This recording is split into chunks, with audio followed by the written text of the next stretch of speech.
Welcome to the Voice of Louisiana Agriculture podcast, a weekly look at the latest news in Louisiana agriculture. Coming up, we'll have a look at this week's Louisiana Ag News headlines. We'll look inside the markets with commentary from experts at the Louisiana Farm Bureau Marketing Association. We'll check out the latest happenings at the state capitol and in Washington, D.C. in our grassroots government segment. And we'll hear from one of you as we take you to the fields and pastures of the Bayou State and find out the latest in crop and cattle conditions. All of this and more coming up on this week's podcast. Now, here's the host of the Voice of Louisiana Agriculture podcast, Carrie Martin. Hello, everyone, and welcome to this inaugural edition of the Voice of Louisiana Agriculture podcast. My name's Carrie Martin, and we have a lot of great information coming up for you. As you heard in the intro, we are going to talk about Louisiana Ag News. We are going to talk about the markets. We are going to talk about government, and we're going to talk with one of you out in the field to see what's going on out there on the farms and ranches of Louisiana. So a lot of great information coming up. But first, I have a couple of things that I want to go over with you.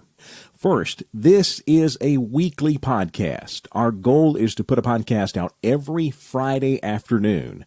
The reason for doing it on Friday is that that's just a great time to look back on what happened that previous week. Plus, things are kind of slow on the weekend, so it gives you a few days to listen to the podcast and digest what's been going on before things get kicked off again on Monday. Secondly, although we say this is going to be a weekly podcast, there will be some weeks where we can't produce one. I may be sick. I may be on vacation with my family. Who knows? A lot may be going on, and I just can't get it done that week. But as a general rule, we're going to produce a podcast every week, with a few exceptions, and I'll try to let you know ahead of time when we won't be producing one. Where can you find the podcast? As of right now, we're planning to have 4 outlets for this podcast. Number one, our website is where we're going to actually host it. That'll be the place where we post it and then send it out from there. Our website, voiceoflouisianaagriculture.org, or you can cheat and use the shorter version, voiceoflaag.org. Either one will get you to our site. It will be posted on the site. You'll see a podcast tab at the very top of the page. You can click on that. You can find the current episode as well as all the past ones. They'll all be archived there on the site.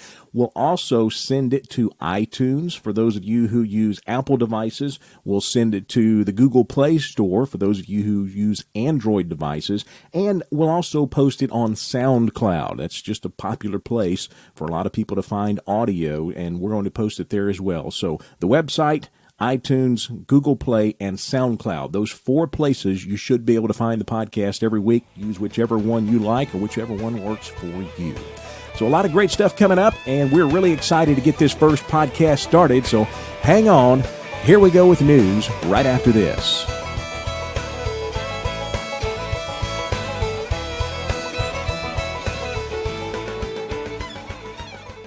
This is Trace Atkins for the Louisiana Farm Bureau Federation.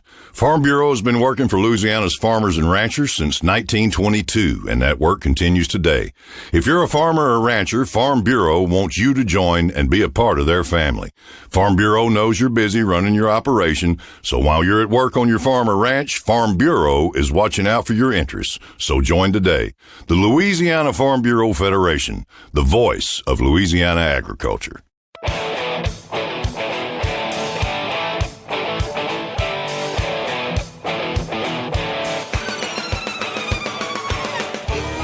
Here's a look at the latest news headlines in Louisiana agriculture on the Voice of Louisiana Agriculture podcast. Topping ag news around the world, here in the nation and in Louisiana, is the potential trade war with China. Of course, President Trump announcing potential tariffs on Chinese steel and aluminum, and the Chinese have announced potential retaliatory tariffs on a laundry list of U.S. agricultural products. Among the most important to Louisiana, soybeans. Soybeans are Louisiana's number one row crop with over 1.2 million acres planted last year. And with China threatening to slap a 25% tariff on imported U.S. soybeans, Louisiana farmers are worried about how that could affect their bottom line. We have no clue as to how much it can impact our bottom line, but it would be substantial. When you start talking about a 25% tariff on soybeans, and we are the world's largest exporter to China at the time, that's a problem for us. And it will be immediate, and it'll be big. That's Richland Parish farmer Dustin Morris, who says the volatility in the soybean market has definitely caused some anxiety as he gets ready to put his bean crop in the ground. It's a very nerve-wracking time, and it's an exciting time, but at the same time, we're just very volatile right now. It does cause some sleepless nights. Louisiana Commissioner of Agriculture and Forestry, Dr. Mike Strain, says China imports some 93 million metric tons of U.S. soybeans every year. Their production is about 14.5 million metric tons. Nearly two-thirds of all U.S. soybean exports, 62%, go to China. So the discussion is what will happen based on the effective rates of the particular tariffs. If the tariffs reach a certain point, what will the effect on our industry be? Will it make us non-competitive? Will we lose market share again to Brazil and other countries? Best estimates by studies done at Purdue University showed a 10% tariff on U.S. soybeans. We would expect soybean exports to China would fall by one-third. LSU Ag Center ag economist Dr. Michael Deliberto says that if these tariffs do take effect, Louisiana farmers will definitely feel it here at home. China is a major destination for American soybeans, and any factor that could reduce our ability to send competitively priced beans into that market has a price decreasing effect here at home because China is such a large buyer of American soybeans. St. Landry Parish soybean farmer Stephen Quibido says he understands that the president is getting tough on China, but at the same time, it's affecting a lot of farmers' livelihoods. We all voted for him because we thinking that he's going to do a good job. And I know he's playing hardball. In the time of playing hardball, he's dealing with a lot of lives as farmers. Quibido says the soybean market has been very volatile since the soybean tariffs were announced. It was about a 40-cent drop overnight trading.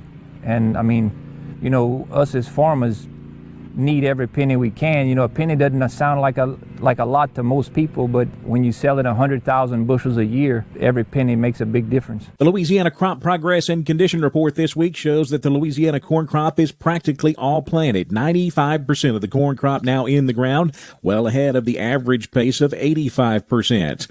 Rice planting now hitting 76% done, ahead of the 68% average pace. Sorghum planting now at 15% complete, and we've got a few soybeans in the ground. We're now 9% planted for the Louisiana soybean crop. Crop ratings. We'll start with sugarcane, 7% rated excellent, 34% good, 53% fair, and 6% poor. Rice, 1% excellent, 64% good, 28% fair, 6% poor, and 1% of the rice crop rated in the very poor category. The cold, wet spring has definitely caused a decrease in Louisiana corn acreage this year. That's according to LSU Ag Center corn specialist Dan Fromme. We're getting on the late side here, especially down here on the bottom part of the state. We'll probably start to see more acres shift to soybeans. Making some projections this year, we may be around 400,000 acres this year. And that would be a 10 to 20% reduction in acreage compared to last year. Fromme says last year's planting conditions were just perfect. Last year we just had ideal conditions in March, which is our optimum, planting time to plant corn in Louisiana. Avoyles Parish farmer Jason Goche says later corn planting this year will increase the risk to his crop. I think if we get a real hot and dry summer, there's a possibility, we'll lose some yield. The pollination, it might affect the pollination, but nobody knows. We'll have to wait and see. That is a look at some of the top news in Louisiana agriculture this week. Remember, you can find all of the latest Louisiana agriculture news on our website, voiceoflouisianaagriculture.org or voiceoflaag.org. We update that every weekday with the latest stories in Louisiana agriculture. You can also subscribe to our daily e-newsletter. It's called The Daily Voice. and it has all of the latest news headlines as well as market information and the ag calendar in it. It comes to your email box every morning at 5 a.m. You can sign up right there on the website, voiceoflaag.org. We have talked a lot about the Chinese tariff situation and its effect on the soybean market. We'll dive a little deeper into that subject with grain marketing specialist Greg Fox with the Louisiana Farm Bureau Marketing Association coming up next. Plus, we'll take a look at the latest cattle prices from around the Louisiana livestock auctions. All that and more coming up on the Voice of Louisiana Agriculture podcast.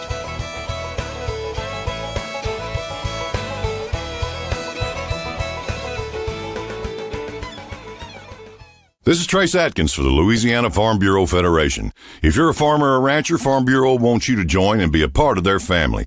I grew up in Louisiana farm country, and I know all the hard work and sacrifice that you put into raising livestock, growing a crop, raising a family, and running a farm. Farm Bureau puts that same hard work and sacrifice into making life better for you and your family, so join today. The Louisiana Farm Bureau Federation, the voice of Louisiana agriculture.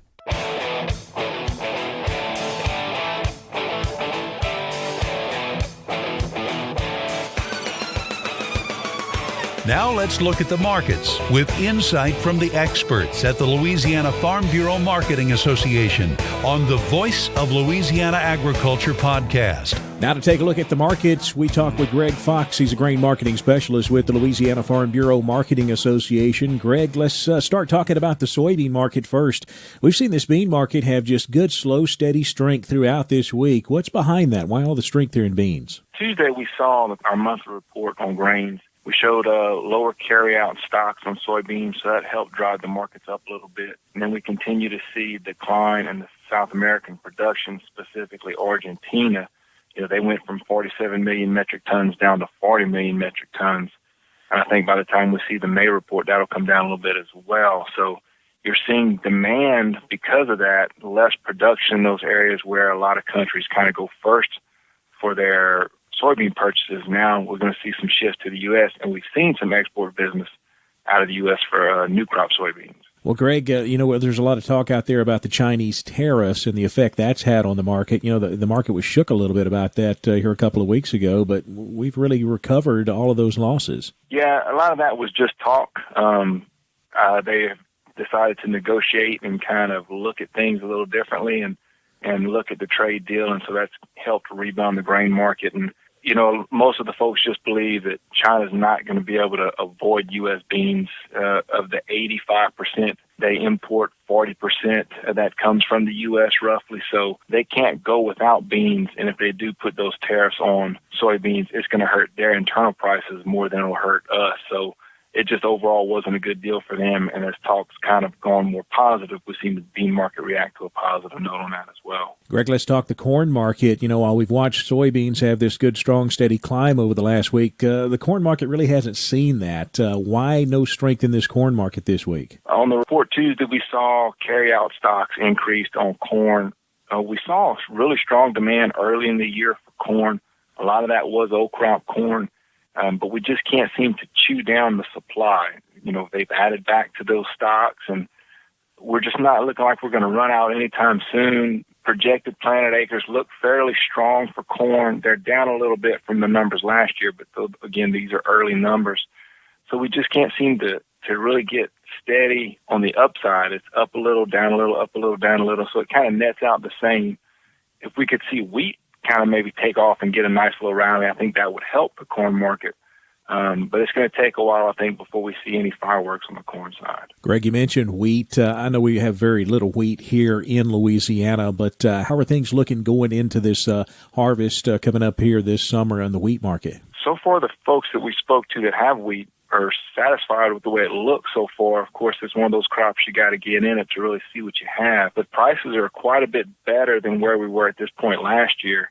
A lot of parts in the Midwest, that the big wheat areas went through some rough weather, and there's some concerns about the quality of the crop and just the overall size of the crop there. So we've seen the markets react to the plus side on that. We were deep into $5 at some point, and that's settled back down since. But, we could see some fireworks on the future side. Just unfortunately, the basis and timing of our winter wheat crop harvest, we're just we're going to have to wait till we get there to see if we're going to see any big positive numbers on a wheat basis. Hey, Greg, let's talk weather for a minute. You know, it's been a cold, wet spring here in Louisiana. I know we've gotten a lot of corn planted, but it seems like that weather is going to affect the crop mix, I guess. Are we seeing a lot of maybe delayed corn acres being switched into soybeans here in Louisiana? We will. You know, I've talked to a few farmers that still haven't planted corn, want to plant corn. They have to plant corn to cover some forward contracts they have out there. You know, so if they were going to plant 1,000 acres, they might only plant 700-800 acres, just enough to cover their contracts, and those extra acres will go into beans. And even before the planting season, just by the price difference between corn and soybeans, a lot of folks decided to switch over a few more acres to soybeans. And we did see a few acres switch into milo just for rotation purposes, but overall we are going to be lower on corn acres, and once it's all said and done, we'll probably be down a little bit more than what was anticipated for Louisiana. All right, Greg. Well, thanks for joining us here on the Voice of Louisiana Agriculture podcast. I appreciate it. Oh, thanks for having me. Greg Fox, a grain marketing specialist with the Louisiana Farm Bureau Marketing Association. Let's take a look at how the markets wrapped up on Friday. We saw lower prices in soybeans, corn, and wheat. May soybeans down 6.5, $10.54 1/4. New crop November beans down 4, $10.49 1/2. May corn was down 2.5, $3.86 1/4. September corn down 2 3/4, $4.01 1/2. July wheat down 9 cents, finishing the week at $4.89 1/4. We saw a higher close in rough rice. May rice up 22.5, $13.11 a hundredweight. September rice was up 1.5, $12.17 1/2. A mixed close in cotton with old crop May down 28 points, $83.41. New crop December cotton up 8, closing at $78.91. July sugar was up 4 points to close at 24.95 cents. Let's switch over to the livestock markets now. We'll look at a couple of livestock auctions here in Louisiana. Now, we only have 2 auction barns that release market reports. That's the Red River Livestock Auction in Coshada and the Kinder Livestock Auction in Kinder. Of course, you know, years back, the Department of Agriculture and Forestry used to release market reports on several of our cattle auctions around the state, but they stopped doing that because of budget issues. So now we rely on the barns themselves to release market reports, and these 2 are the only 2 that we get. We start at the Kinder Livestock Auction on Monday. They sold 2 to 3 weight feeder steers from $1.45 to $2 a pound. 3 to 4 weight steers brought $1.40 to $1.80 a pound. 4 to 500 pounders $1.30 to $1.65. 5 to 6 weight steers $1.25 to $1.55, and 6 to 700 pounders range from $1.20 to $1.40. Bred cows brought a low of $500 to a high of $1,300 a head. Cow-calf pairs brought $700 to $1,500 a pair. Now to Wednesday, where Red River Livestock Auction held their auction in Coshada. 2 to 300 pound steers brought $1.47 to $1.97 a pound. 3 to 4 weight steers $1.45 to $1.90. 4 to 500 pounders range from $1.30 to $1.87 a pound. 5 to 6 weight steers $1.37 to $1.65, while 6 to 7 weight steers brought $1.22 to $1.55 a pound. Cows brought a low of $200 to a high of $1,400 a head. Cow-calf pairs range from $500 to $1,500 a pair. We have a very big cattle sale happening in Louisiana this next Friday, April 20th. Superior Livestock Auction will be hosting one of their big sales from Natchitoches, Louisiana. We go to Natchitoches to talk to Rayburn Smith. He's a representative for Superior Livestock. And Rayburn, I know we've got this big sale coming up on Friday in Natchitoches. Yes, sir. We do. It'll be the 3rd annual sale in Natchitoches. Called the Gulf Coast Classic. It's featuring southern cattle that they're putting on the sale kind of for, for our cattle. And there'll be right at 10,000 Louisiana cattle in that sale. Let's see, about 9,000 calves and be about 1,000 yearling wean cattle and feeder cattle. 1 load of good bred stock. We're going to have about 50,000 head of cattle. Florida will have 107 loads. Louisiana will have about 125 loads. But there'll be a cattle from Texas and Oklahoma as well. Some of the best cattle that's in the South offered in this sale. Where are you guys actually holding that sale there in Natchitoches? Where's it going to be headquartered? It will be held at the event center. Plenty of room. Everybody's invited. It's just a really good thing for Superior to come down here and do this for us, in Natchitoches. And everybody has a great time. And then also following that, on Saturday, 6 o'clock, we have our annual crawfish boil, Rayburn Smith crawfish boil, and we'll have everything in the world, homemade cracklings and boudin, and you name it, we'll have it. Well, I know that crawfish boil has become legendary. I've heard a lot of stories about it. We have people from all over the country and some foreign countries show up, actually. We'll usually have 700 to 800 people attend. Well, Rayburn, I appreciate your time. Thank you very much. Yes, sir. Thank you very much. Coming up next, it's time to take a look inside the halls of government in our Grassroots Government segment. That's coming up right after this on the Voice of Louisiana Agriculture podcast.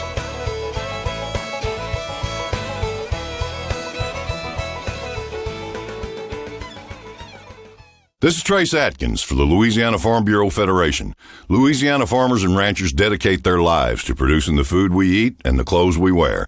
Agriculture touches all of us every time we sit down at the table. So support Louisiana agriculture by joining Farm Bureau. And you don't have to be a farmer to join. If you're already a member, we thank you. Your membership supports farmers and ranchers right here in your local community. The Louisiana Farm Bureau Federation, the voice of Louisiana agriculture.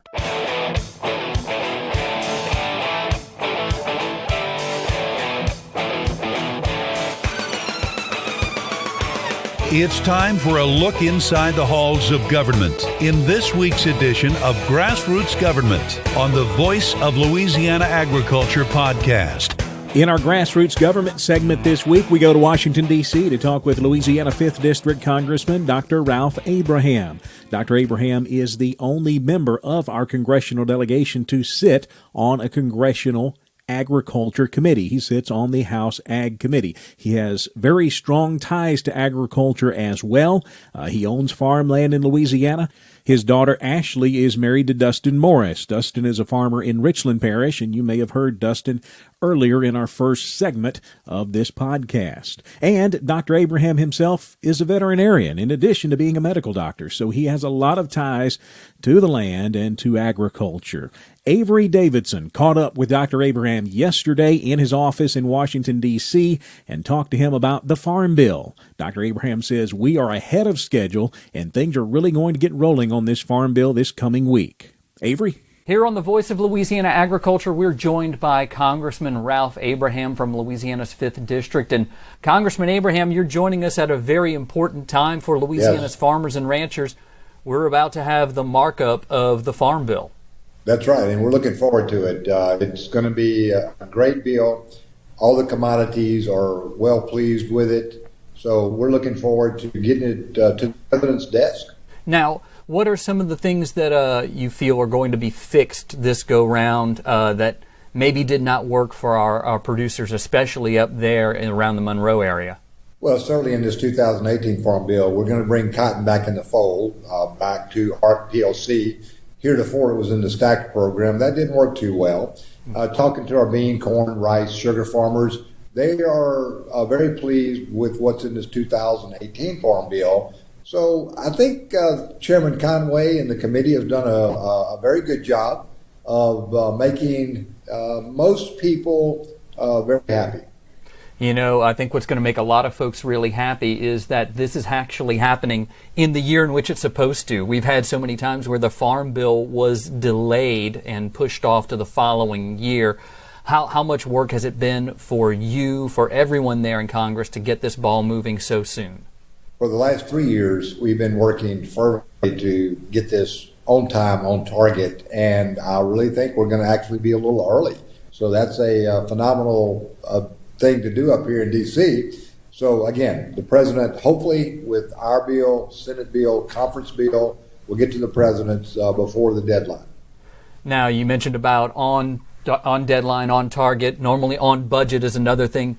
About 80% of the Farm Bill is for food and nutrition programs. There have been some changes to SNAP and some that you've applauded.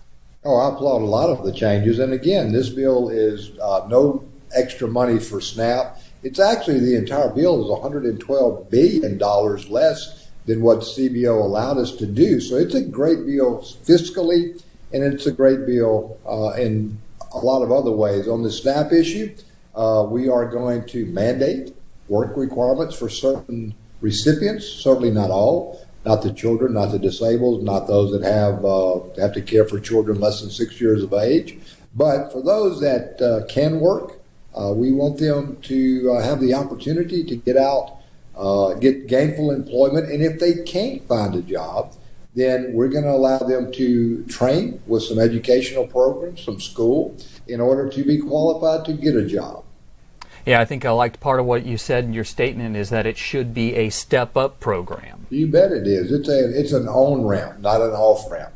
This gives, again, hopefully, and I really truly think in my heart of hearts, that most people that are receiving SNAP benefits that can work, they do want to work. Now, I understand the economy, but the economy now is to a point where we have more jobs than we have able-bodied Americans to work them. So, this is a program that allows more people to become qualified to take those jobs that our economy needs. That will be a marriage literally made in heaven. Congressman, how confident are you that this is going to go through without much? There should be some debate, but I mean, without much resistance. Well, unfortunately, in the last 3 to 4 weeks, the Democrats on the Agriculture Committee on the House, and I think the Senate side too, have pulled back simply because leadership on the Democrat side has told them that they must resist everything Trump, so to speak. Their goal, as we all know, is to try to retake the House in 2018. But I want those people on that committee on the Democrat side that are going to oppose this bill to look their producers in the eye and said they voted against this bill and explain that. That's going to be a hard sell to them on that side of the aisle. Well, I know that we are very happy back here at home in Louisiana that you're working so hard for us in Washington, D.C. And I gotta hit you up with the question that you know is coming. You know it's coming. You're talking to me. So have you made a decision yet on a gubernatorial run? We have not. We are still testing the waters, assessing the issues. So, the short answer is no. The long answer is we'll continue to look at the positives and see where we go with it. Well, we really appreciate your hard work and dedication there in Washington, D.C. Congressman Ralph Abraham, Republican from Louisiana's 5th District. And thanks again to Avery Davidson for conducting that interview with Congressman Abraham from his Washington, D.C. office. And next week, we're going to focus on state issues. In our Grassroots Government segment, we'll talk to Joe Mapes. He's a lobbyist for the Louisiana Farm Bureau Federation. We are right in the middle of the 2018 regular legislative session, and Joe will bring us up to date on all the agricultural issues that are going on in Baton Rouge at the state capitol. Coming up next, we'll talk to one of you out in the field. We go up to Northwest Louisiana and talk to Marty Wooldridge. He's a cattleman in Caddo Parish. We'll get his thoughts on how the spring has gone for him so far and how other producers are faring in his area of the state. That's coming up in the field next on the Voice of Louisiana Agriculture podcast.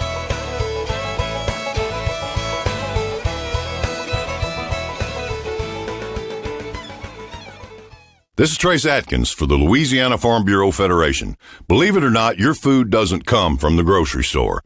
It just may have been grown on a farm right here in Louisiana. And those jeans you're wearing may have come from a Louisiana cotton farm. Louisiana's farmers and ranchers take pride in producing the food and fiber that we all use in our daily lives. So each time you sit down to a meal or get dressed for the day, thank a Louisiana farmer or rancher. The Louisiana Farm Bureau Federation, the voice of Louisiana agriculture.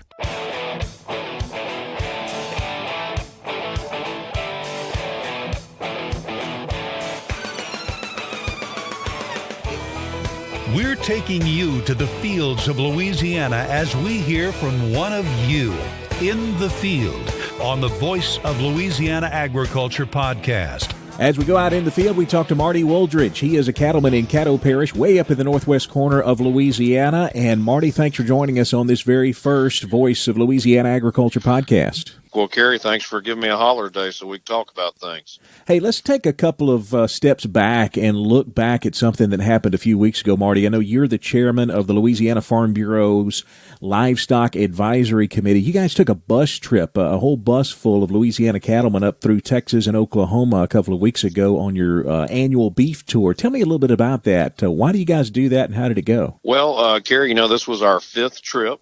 We've done 2 to Texas, 1 to Mississippi, 1 to Arkansas. The base of this trip, I guess, was to make it to Oklahoma this year. We take about 50 people every year. We've got cattlemen and cattlewomen from all over the state. We've got a really diverse group of cow-calf and background people and replacement heifer people, but we're always out there. We want to go and push them out there a little bit, let them talk to some different people out of our normal circles. And they're just hearing other ideas. And the way I talk about these trips, if they go out there and they see something new, or they hear something new, and if we got 50 people on there, if 5 of them come back and implement something new that makes them a little bit more progressive or brings a new idea back, then I feel like we've achieved our goal. Do you feel like this trip up to Oklahoma accomplished that goal this year? I know you guys saw some really nice cattle operations up there. We did. We're always trying to show them some new sources, some different sources for some seed stock. And we definitely got that covered heavily on the Angus side of things this year. But, I've already received one phone call, someone that's wanting to talk about how to send those calves to Oklahoma City. Got some people, thinking about grouping a set of calves together in North Louisiana to try to get a set of calves up there late summer this year. And, of course, I know you visited the Oklahoma National Stockyards. That is the world's largest feeder cattle auction. What was the response from some of the folks on the trip to that? Well, that's of course, it's a great piece of history to go see. It was kind of a rainy day that day, and they had projected some bad weather, so their numbers were down. But what a testament to time to see something that's lasted over 100 years. You've got, I believe, 7 different exchanges working through there currently. And, between seeing that and then hearing this spiel at Noble Institute on preconditioning calves and trying to guarantee yourself a bit of a premium, finding that bonus, building your own bonus into your cow-calf program so that when you wean those calves, you hold them a little bit longer, get them straightened out, get the right shots in them, and then try to guarantee yourself a 10 to 15 cent bonus. It's taking every dollar we can make off these calves these past year or two to keep these operations alive. So it's only good business. Well, let's focus on Louisiana, Marty. I know you're way up in the northwest corner there in Caddo Parish. It has been a cold and wet spring throughout the state. I know you guys have definitely faced your challenges up there. I mean, you had some flooding once again this year, didn't you? Yeah, we did. I guess that's about a month ago now. We spent about 10 days, 2 weeks with 45% of one of our biggest pieces of pasture underwater. So for that, that was about 500 acres, I guess, of pasture that went under just as the ryegrass and the clover was starting to come on. Turned those places nice and muddy brown once again. This is 2018, so we have now 3 out of the last 4 years, we've had some amount of flooding on that place due to the river issues that we're facing with the Red River and with some torrential rainfalls. Now, interesting enough, we were in a D2 drought designation. We got 9 inches of rain over the month of February, and then we flooded.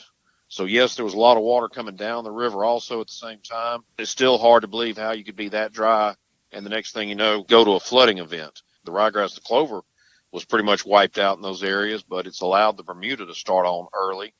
But, with these occasional chilly nights, last Sunday we were right at 32, 33 degrees with light frost.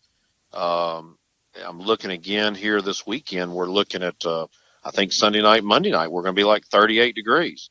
So we're still catching some nights that are really still holding our growth back. Few people I saw around Natchitoches, Louisiana, via Facebook. I see some friends that are rolling some ryegrass hay this week. Up here on where we're at, we really need another week or two more of growth before we've got enough to really cut in a lot of places. Has that caused any problems as far as hay goes? Do you have enough to get you through all of this mess this spring? I have the least amount of hay left over. I think we rolled 4,000 bales last year. If I could find 100 bales left over, that's about it. It's not the best quality. Getting a lot of phone calls from people looking for hay right now already. They're still trying to get through, but we just don't have anything to sell them. The hay market's really tight. So, we're going to step out here in a few weeks. I guess, historically, first week of May, I hope to be in the field and up and rolling and putting up a lot of dry hay off that first cutting. How's the condition of your cow herd after this kind of spring and winter that we've had? These cattle have really hurt.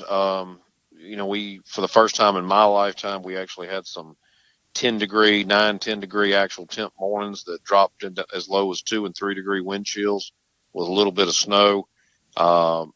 I don't care if it was skinny cow or if it was a fat cow. We have lost some cows, I think, due to it.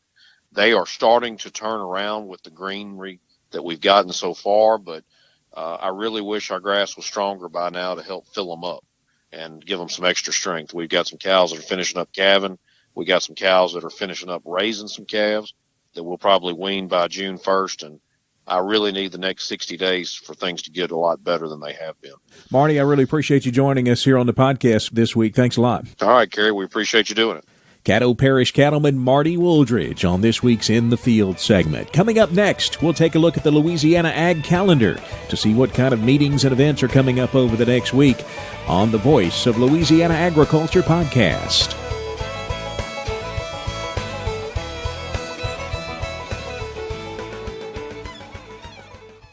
This is Trace Atkins for the Louisiana Farm Bureau Federation. Growing up in Sarepta, I could see the value of agriculture every time I left the house.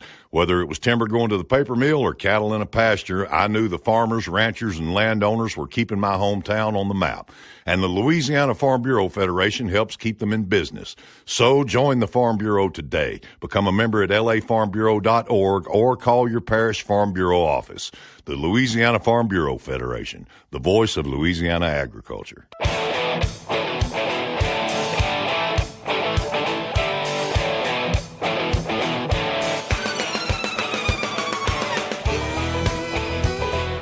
Now, to wrap up this week's podcast, let's take a look at what's coming up this week on the Louisiana Ag Calendar. Looking ahead at the Louisiana Ag Calendar, several meetings to talk about coming up this week. First, we'll start on Wednesday, April 18th. The LSU Ag Center hosting their 2018 Wheat and Oat Field Day.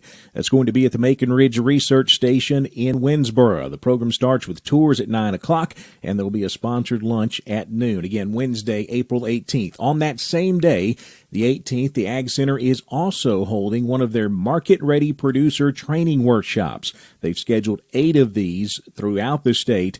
This one on Wednesday, the 18th, will be in Baton Rouge. And, of course, if you need information on either one of those meetings, check out the LSU Ag Center's website, lsuagcenter.com.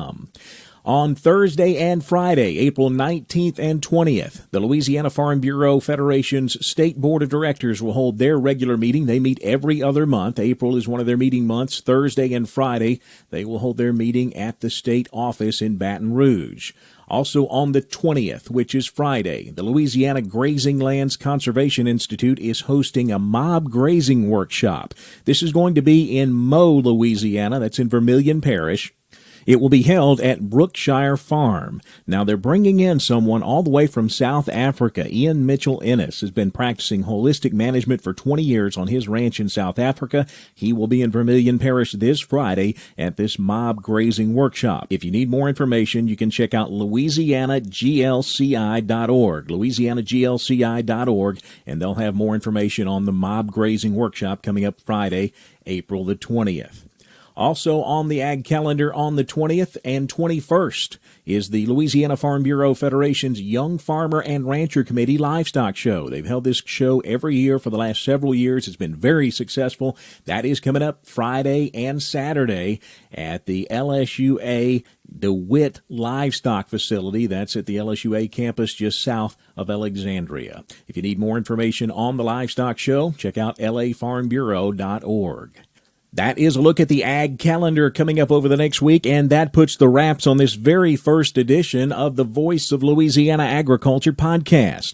I hope you found it informative and enjoyed it as well, and we'll see you again right here next week. In the meantime, be sure to connect with us in several places online. First, our website, voiceoflouisianaagriculture.org, or you can use the short version, voiceoflaag.org. Either one of those will get you to the site. We update that site every weekday with the latest news in Louisiana agriculture, and of course you can find the latest videos from the weekly television show This Week in Louisiana Agriculture right there on the website. You can connect with us on social media. On Facebook, we're at Voice of LA Ag, and we're at Voice of LA Ag on Twitter. Check out both of those accounts. We update those daily as well with the latest news in Louisiana agriculture. We'll see you back right here next week on the Voice of Louisiana Agriculture podcast. Thanks for listening to the Voice of Louisiana Agriculture podcast. Join us again next week. This podcast is produced by Carrie Martin and the Louisiana Farm Bureau Federation. For more information, be sure to check out our website, voiceoflouisianaagriculture.org and lafarmbureau.org.